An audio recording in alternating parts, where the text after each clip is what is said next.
Shalom sahabat Miracle, welcome to Miracle Sharing Podcast.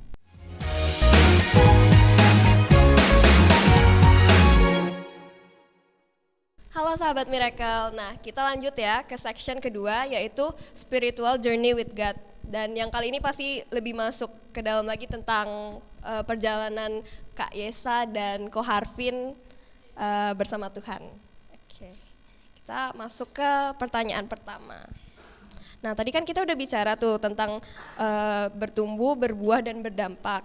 Boleh dong diceritain tentang pengalaman Ko Harvin sama Kak Yesa tentang gimana sih campur tangan Tuhan dalam kehidupan kalian? Boleh dijawab? Oke, kalau kita ngomongin masalah campur tangan Tuhan, kehidupan sehari-hari pun Tuhan sudah campur tangan pastinya ya di kehidupan setiap kita. Cuman mungkin ada 1-2 momen yang tiba-tiba saya kayak klik langsung melesat gitu, teringat momen-momen tersebut. Jadi spiritual journey saya itu bersama Tuhan Yesus dimulai dari tahun 2017. Saya bukan Kristen dari lahir, jadi saya Kristen yang saya kenal Tuhan di pertengahan jalan pada saat saya berumur berapa itu berarti? Sekarang kan 2022, itu sudah 15, 19, 20, 5 tahun lalu. Jadi 5 tahun lalu berarti saya baru berumur 21 tahun. Saya masih beragama Buddhis sebelumnya, lalu karena keluarga saya juga memang, saya tumbuh di keluarga Buddhis, karena memang orang Chinese kan memang biasa lebih baik Buddhis. Lalu saya tidak ada masalah sama agama saya sebelumnya, sudah cukup bahagia-bahagia saja. Cuman mungkin there is something lacking, you know, kayak sesuatu yang kurang yang mungkin saya masih cari gitu, kayak dan sesuatu yang saya cari-cari itu somehow itu saya dapatkan ketika salah satu teman saya ngajak saya ke gereja gitu. Jadi saya diajak ke gereja dan waktu itu kan gereja Katolik. Jadi gereja Katolik itu kan lebih ke liturgi. Jadi tidak banyak ada penyembahan, tidak banyak ada puji-pujian. Jadi cuman saya merasakan kedamaian ketika saya ada di gereja begitu. Akhirnya sering berjalan waktu, di tahun 2017 saya sakit. Lalu saya masuk rumah sakit, masuk ICU karena waktu itu sakitnya cukup parah. Jadi waktu saya sakit itu sudah membaik, di hari ke-4 ke-5 tiba-tiba teman saya di Singapura kontak saya kalau dia mau mengirimkan orang buat mengunjungi saya gitu, buat mendoakan kamu gitu, dan dia adalah seorang pendeta.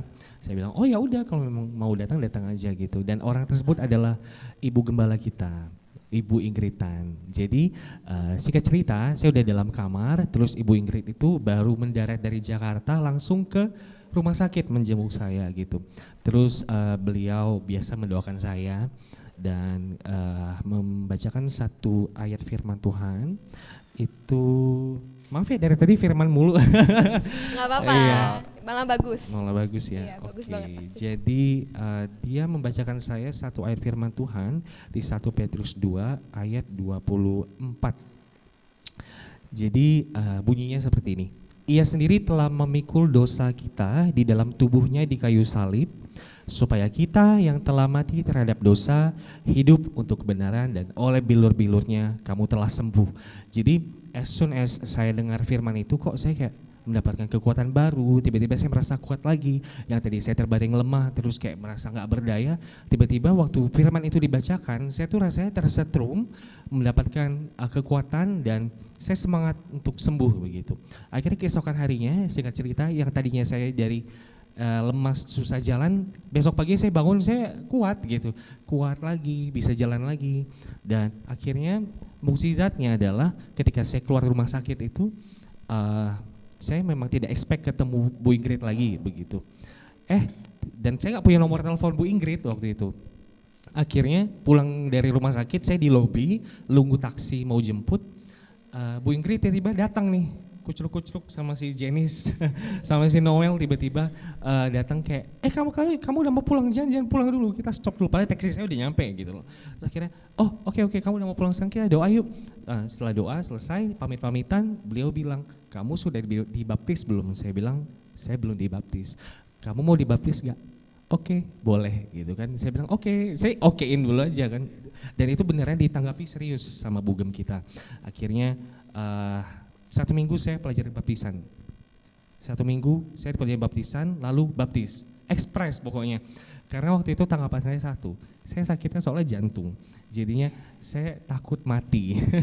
Jadinya kalau misalnya saya mati, saya mau kemana nih? Saya agamanya juga nggak jelas gitu. Akhirnya singkat cerita, saya baptis, lalu waktu di Bali ini kan saya dirawat di salah satu rumah sakit di Denpasar, di rumah sakit Kasih Ibu. Waktu itu saya didiagnosa ABCD begitu, yang cukup parah, infeksi lah, pembengkakan segala macam. Dan akhirnya ya kita sebagai orang Indonesia kebanyakan kalau mau check up itu ke luar negeri. Akhirnya saya ke luar negeri, saya ke Singapura, saya cek secara lengkap dan infeksi ABCD tadi itu hilang semua setelah saya baptis gitu. Ya memang ada sedikit gangguan tapi tidak separah itu. Jadi ya saya menganggap itu, saya kenal Tuhan Yesus baru 1 minggu, Tuhan udah kasih saya mukjizat, dikasih sembuh, berarti there is something I need to do in return for our God gitu. Jadi saya harus melakukan sesuatu sebagai bentuk terima kasih saya kepada Tuhan gitu. Jadi saya bilang setelah ini oke, apa yang bisa saya lakukan, saya mau pelayanan deh gitu, saya mau pelayanan. Jadi pelayanan pertama saya di gereja itu adalah saya tuh kesaksian di mana-mana. Pokoknya kalau ada ibadah saya kesaksian. Saya diundang gereja lain saya kesaksian. Saya dibawa Bungiri ke Jogja, ke Jakarta kesaksian. Itu pelayanan pertama saya. Baru setelah itu saya jadi singer. Jadi itulah pertumbuhan saya. Jadi saya kenal Tuhan, saya langsung menetapkan diri untuk berakar dalam Tuhan. Terus saya memilih untuk bertumbuh di gereja ini dengan menurut saya orang-orang di sekeliling saya juga sangat suportif. Ketika saya butuh support rohani, saya butuh didoakan, saya butuh kayak ada Bible class gitu, selalu ada gitu. Akhirnya ya sampai sekarang di gereja ini sudah 5 tahunan begitu. Jadi pertumbuhan saya dari bayi rohani sampai sekarang, saya belum mau bilang saya dewasa rohani tapi menuju ke sana. Dan jadi penting adanya pertumbuhan rohani tersebut. Saya yakin di masing-masing kita tuh ada pertumbuhan rohani. Kalau saya kebetulan saya mulai dari karena saya sakit, terus saya dapat mukjizat, saya percaya Tuhan. Mungkin ada orang yang kalau saya dengar kesaksian orang, dia ditolong secara finansial, dia ditolong secara ya banyak hal lah begitu. Jadi ya itulah pertumbuhan setiap orang tuh berbeda-beda, jangan disamakan, jangan merasa kalau Tuhan tolong dia kok Tuhan nggak tolong saya begitu. Tuhan tolong kok di setiap hari kehidupan kita begitu. Amin. Amazing. Kesaksian yang sangat-sangat luar biasa dan pastinya memberkati kita semua dan pasti jadi inspirasi buat teman-teman buat makin semangat lagi buat ngejalanin hidup dan jangan pernah menyerah. Amin. Dan kita bakal lanjut ke Kak Yesa ya, kayaknya pas ini juga luar biasa sih. Oke. Kalau proses pertumbuhan spiritual journey-ku bersama Tuhan, kalau aku beda sama Ko Harvin. Ko Harvin kan tahun 2017. Kalau aku lahir dalam keluarga yang Kristiani. Dalam keluarga yang Kristiani, dibimbing secara Kristiani juga dari kecil sampai SMA lah. Intinya sampai SMA itu kan masih ikut orang tua gitu sebelum aku akhirnya pergi perantau gitu hasilnya kan gitu. Iya ikut ibadah, ikut papa khotbah di mana, papaku juga kebetulan pendeta. Nah gitu, terus ikut kemana-mana ikut lah, aku juga ikut pelayanan dan lain sebagainya. Ya, tapi tahu sendiri kalau biasanya namanya anak pendeta biasanya pengen rebel kan, pengen gitu. Kadang-kadang lihat teman bisa gini aku nggak bisa, lihat teman bisa gini aku nggak bisa, kayak gitu kan. Kadang-kadang nggak, gimana sih gitu. Kadang-kadang ya satu sisi menjaga nama baik orang tua dan lain sebagainya kayak gitu-gitu. Akhirnya aku masuk kuliah gitu kan, masuk kuliah dari SMA. Selama ini ikut orang tua, aku merantau di kuliah. Ya di kuliah itu aku masuk di salah satu kuliah di Jogja. 1 tahun aku nggak ke gereja. Bos enggak. Setahun aku nggak gereja. Wah bener-bener dah. Pokoknya aku nikmati hidup di sana gitu. Maksudnya ya kuliah, pulang, aku kegiatan organisasi dan lain sebagainya. Tapi ternyata yang aku alami kok aku ternyata rasanya kosong gitu. Maksudnya biasa di rumah kayak gitu, biasanya selama kecil itu kan kita hidup dalam sesuatu yang bagus gitulah ya. Tapi waktu pas aku di luar tuh emang rasanya bener-bener kosong dan lain sebagainya, kayak nggak ada yang membasahi gitu dalam roh gitu. Itu oke. Suatu ketika aku sudah, waktu pas itu tuh aku juga ikut paduan suara sebenarnya, waktu pas itu sudah ikut klub paduan suara di sana. Iseng-iseng nih, aku pulang dari kuliah malam-malam itu tiba-tiba di salah satu kapel bawah di salah satu di kampusku itu kok ada puji-puji, ada nyanyi-nyanyi gitu. Itu apa gitu kan? Aku iseng-iseng turun, ada temanku, yes masuk yes gitu kan, yes masuk gitu. Aku masuk, ikutlah kita nyanyi, ikutlah. Ternyata di situ lagi kayak ada doa gitu loh, doa pas kalau di GPI MS ini tuh KPC-nya, Kuta Worship Night lah, kayak Kuta Worship Night-nya gitu loh.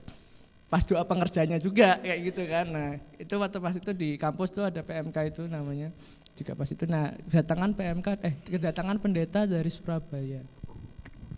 Nah itu kita berdoa, kita worship dan lain sebagainya. Aku ya biasa nyanyi biasa aja dan lain sebagainya, ikut mengikuti ibadah itu. Tapi di situ ada suatu momen yang spesial gitu menurutku. Karena satu momen itu dimana aku waktu pas itu juga masih keterikatan dengan salah satu dosaku waktu pas itu, nggak bisa lepas dan sangat susah lepas kayak gitu. Nah pendetanya tiba-tiba datang, dia datang membisikkan kata-kata ke aku, yang dia tuh kayak ibaratnya tuh kayak Tuhan ngomong sama aku langsung lewat pendeta itu loh. Nggak ada seorang pun yang tahu soal ini, ada yang aku nggak pernah cerita sama siapa-siapa, tapi dia kok tahu kayak gitu, kayak gitulah. Nah di titik itu dia cuma ngomong, intinya dia ngomong gini, nak aku tahu kamu pengen lepas tapi kamu nggak bisa, ayo pulang. Dah dipeluk tok. Dari situlah aku merasa kayak, oh Tuhan, aku tuh udah bersalah banget gitu, tapi Tuhan kok masih sayang banget sama aku gitu. Tuhan kok masih nerima aku kayak gini gitu, bahkan masih meluk aku kayak gitu dalam hati kayak gitu. Oke. Dari situlah aku memutuskan untuk aku lepas dari kegiatan paduan suara, aku mau bertumbuh di PMK Regeneration. Aku nggak gereja, tapi aku bergerejanya di PMK Regeneration itu di situ. Tapi habis itu dari situ kumpul dapat komunitas lagi, dikenalkan gereja di GBIMS di Jogja waktu pas itu. Dan itu kejadiannya bertumbuhlah di sana, pertumbuhan imanku dia banyak gesekan dan banyak ini perjalanan yang ada momen lagi sebenarnya yang membuat aku recall kembali bahwa Tuhan Yesus itu benar-benar sayang banget sama aku gitu loh. Nggak peduli kamu tuh mau kayak gimana, nggak peduli kamu mau jahat dan lain sebagainya. Kan ada lagu tuh Reckless Love gitu kan, dia meninggalkan domba yang 99 untuk ambil satu domba yang hilang gitu loh. Sebegitunya gitu loh. Aku dulu pernah sampai nakal banget gitu ya, dulu puji Tuhan IP-ku bagus banget, tapi karena dulu sempat patah hati, habis itu aku lepas kuliah kayak gitu kan, intinya lepas kuliah. Aku nggak punya muka untuk kembali sama orang tua dan lain sebagainya, aku malu banget. Aku puji Tuhan, tadi pentingnya komunitas tadi tuh ya, aku puji Tuhan kumpul di sebuah komunitas yang baik di PMK Regeneration tuh mengingatkan, ayo tetap kamu harus pulang sama orang tua kembali gitu. Aku sudah siap diajar sama orang tua waktu pas itu, ya siap dipukul dan lain sebagainya. Ternyata kok waktu pas aku sampai rumah, orang tua aku kok cuma ini toh, yang penting kamu pulang, dipeluk kayak gitu loh. Dari situlah aku recall kembali, oh ya itu perjumpaanku pertama untuk memutuskan kembali aku bersama Tuhan Yesus di situ. Dari situlah aku sadar bahwa aku nggak boleh kayak gini lagi. Maksudnya Tuhan Yesus sudah baik banget sama aku gitu loh. So aku mau berterima kasih, aku mau lakukan yang terbaik buat dia kayak gitu. Itu intinya seperti itu sih. Dan habis itu pelayanan di sini dan lain sebagainya sampai sekarang. Itu sih ada 2 momen yang menarik buat aku. Wow. Gitu. Jadi penting ya teman-teman buat kita berada di komunitas yang baik yang bisa support kita dan selalu ngingetin kita buat balik ke jalan yang benar. Oke, kita mau lebih dalam lagi nih. Kita mau tanya Kak Yesa sama Ko Harvin, siapa sih orang yang mempunyai pengaruh besar atau dampak besar dalam kerohanian kalian? Boleh diceritain mungkin orangnya?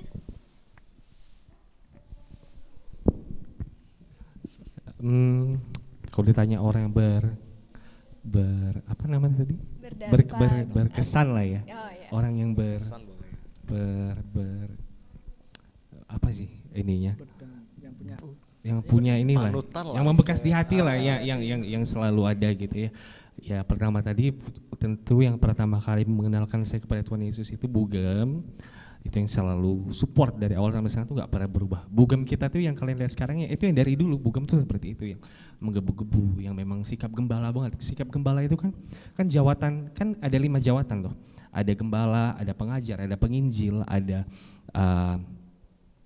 apalagi itu, ada pokoknya gembala ini memang Bugem kita ini gembala banget. Mungkin kalau kita lihat Kotim, Pak Tim itu kayak penginjil karena dia kalau khotbah itu kayak dia ngajarin kita, ngajarin sebuah value. Tapi kalau Bugem itu memang merangkul. Pokoknya kalau kita kasih tahu Bugem saya punya teman A, dia belum berjemaat di mana-mana. Oke, saya ke sana. Bugem tuh dari dulu seperti itu dan itulah dia berjasa banget di hidup saya karena dia kenalin Tuhan dan selalu menjawab segala pertanyaan yang saya tanyakan mengenai Tuhan, mengenai firman yang saya bingung begitu. Itu Bugem selalu ada. Lalu mungkin yang selanjutnya selain Bugem itu tentu kakak rohani kita Bang Jessica Keke itu juga selalu adalah dari 2017 itu, dari awal itu mereka selalu jadi brother and sister keeper kita lah. Kalau kita perlu, kita lagi down, kita curhat gitu. Lalu ada yang sudah tidak ada di sini, dia di Jakarta, kemarin baru nikah, itu udah saya anggap kakak sendiri, namanya Ci Suli. Jadi ketika saya lagi down, ketika saya lagi lagi di lembah kekelaman gitu, ketika saya merasa jauh dari Tuhan, itu saya selalu calling dia, jam 3 subuh pun saya calling dia begitu.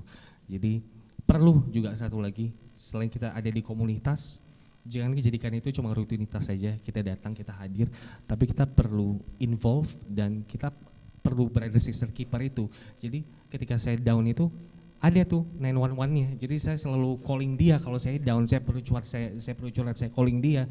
Saya perlu apapun lah, dia selalu ada buat saya, memberi input secara rohani begitu. Mungkin kita punya teman dekat di luar sana, mungkin di tempat kerja saya punya sahabat yang bisa saya curhatin, tapi mungkin dia tidak memberi saran yang secara rohani gitu. Misalnya saya curhat sama Brother Creeper nih kayak gini, aduh saya down banget, kok saya nggak pengen ke gereja lagi, saya nggak pengen pelayanan lagi, kok saya ngerasa pelayanan itu mengecewakan, banyak banget yang pengen menonjol gitu, saya nggak mau ada di pelayanan lagi. Mungkin dia kayak, oh kamu nggak boleh kayak gitu, Tuhan Yesus aja dia mengasihi semua orang. Mungkin kalau cerita sama teman kantor saya yang sahabat biasa aja, mungkin dia bisa bilang, oh ya udah lo nggak usah pelayanan lagi aja, udah ikut kita aja kemana gitu kan. Jadi gitulah, kalau kita berteman sama orang yang dipenuhi Roh Kudus sama dipenuhi sama roh entah apa itu, beda. Duniawi lah. Iya, beda gitu. Jadi perlu ada di komunitas dan kita perlu adanya brother and sister keeper itu. Oke, kalau dari Kak Yesa? Kalau dari aku, orang yang berkesan dan kena di hati itu ada beberapa sebenarnya. Tapi yang pertama itu yang jelas Papa almarhum. Nah itu tuh benar-benar orang yang memperkenalkan aku dengan Tuhan, yang jelas karena aku dididik dari kecil sama dia. Dan ada momen yang tadi yang dimana dia menerima aku apa adanya setelah aku melakukan hal-hal yang sebenarnya bisa ayo kamu keluar aja, kamu tidak dianggap anak kayak gitu, misalnya kayak gitu tuh. Tapi dia tetap menerima aku apa adanya. Itu yang membuat aku remind bahwa kasih Tuhan itu begitu besar buat kita semua gitu. Yang jelas papaku, dia membantu pertumbuhanku sampai sekarang, keluarga papa mama gitu. Nah kalau di komunitas itu sebelum aku sampai di sini tuh aku ada kakak senior namanya Kak Tian. Dia itu dia kerja di JCI Indo. Waktu pas itu ya. Aku nggak tahu sama sekarang. Ditanya dong. Itu dia yang membimbing aku sampai sekarang itu, maksudnya dia ketika aku mau memutuskan untuk bertobat benar-benar serius sama Tuhan, dia yang sering sharing firman, yang ngajarin aku juga untuk berpelayanan juga, yang ngajari bagaimana kita bersikap, bagaimana kita, pokoknya banyak lah. Itu Kak Tian sangat berarti banget gitu, Kak Tian. Ya itu sih sama teman-teman di Aero Generation, karena kalau tanpa mereka mungkin aku nggak bisa berdiri di sini gitu aja sih. Oke. Terima kasih. Oke, Oke, kita udah di akhir section 2. Kita tutup dan kita bakal lanjut lagi Ke dan sampai section ketemu di minggu selanjutnya. Bye bye. Bye.